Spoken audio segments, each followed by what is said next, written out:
Welcome back to Wire and Active. With the humanitarian crisis of epic proportions, every single donation counts. And with the news coming in from the NWFP about this huge crisis and the problems which the people are facing over there was one blogger who thought it's the right time to stand up and be counted. The name of the blogger is Awab Alvi, and we are lucky enough to have him over here in our studio. Assalamu alaikum, Awab. How are you? So, what was the initiative behind your drive, and how did you start with this whole process of gathering money for the IDPs and then moving to that place and helping them out? The crisis probably started from May, and for a week or so I was kind of watching what things were going on. I mean, we were naturally monitoring the entire disaster happening, but all of a sudden I realized the government is probably not doing much. And in fact, what I also realized, the earthquake response that was done in 2005, we were not seeing that response. So we needed civil society people to stand up and say and take responsibility for these IDPs also. And we decided to create a Facebook page, and it was the Facebook page that launched the campaign, then tweets and contacts, phone contacts.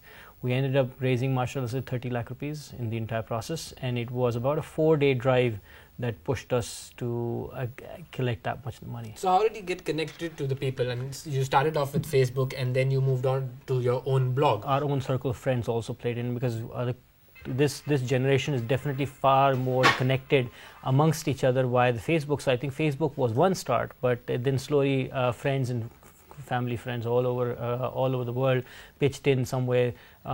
We had some donations for online coming in also, plus I think it was more physical contact. Once we knew that we were started spreading word, people used to call in and say, listen, can we donate this much amount? First there was the issue of developing trust.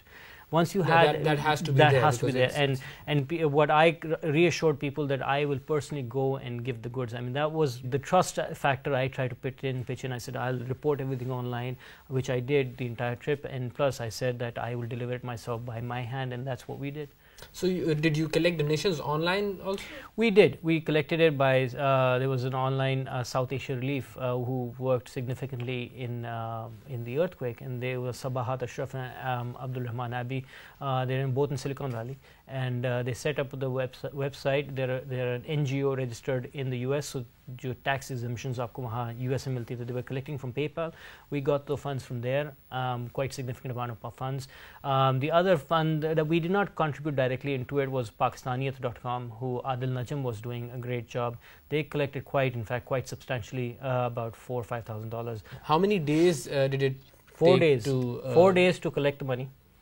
30 lakh rupees. Mashallah, the outpouring of love, the outpouring of relief, people wanted to really pitch in. So I think and now campaigns which are running now saying we're not collecting funds, because probably what happened was the first wave of sympathy, we were able to get a lot of funds. I mean, I can't take credit only for myself, but I think the civil society in Karachi and Lahore were more sympathetic and more wanted to pitch in somehow and directly. So that's why we lucked out in getting so much. You say that this is from your own blog circuit. That's right.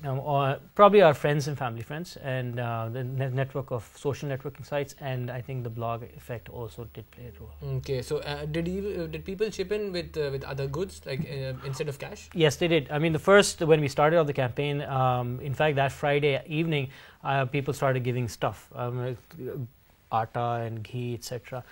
By the evening, I realized that that would be a disaster itself, because what happens is people pitch in a small amount of stuff, and mostly it's not an organized situation. When you go to Mardan, etc., then you don't know what is what in their different packages and such. So then we stopped and we said, listen, we're not accepting items, but we're accepting cash. What the plan turned out to be was, I would have I talked to the macro Karachi, and we somehow figured out that it would be best if they could help us create hampers.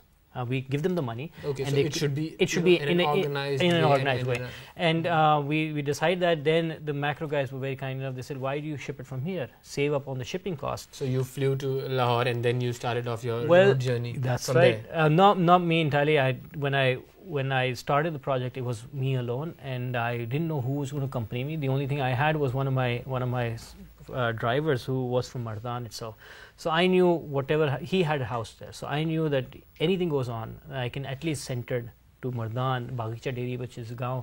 So we thought, okay, he had a small warehouse there, and we could just go in and stash our stuff there. So having a person there was important. That was my key. Then just talking around, there was a guy from Karachi, Faris Qasim, who's been a very active friend and an activist, civil society activist from my martial law resistance days, and we teamed together.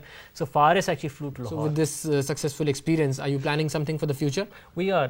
During the project we were doing, we were hoping we could network. The mobile technology is so prevalent in all over Pakistan that people could send their SMSs to a certain number, and where you could keep a track of the requirements and what the future needs of those people might be. So all that comes into a gateway called pakvoices.net, which we've launched, and where we've mapped the IDP camps for now, and I hope with information flowing in, we'll be able to do more. Okay, thanks a lot, Awab. Thank you. So this was Awab Alvi, who was telling us about what he did to help the affected people in those areas. We'll take a very short break right now, and coming up after the break, we'll take a look at what international organizations are working in the affected areas. Stay tuned.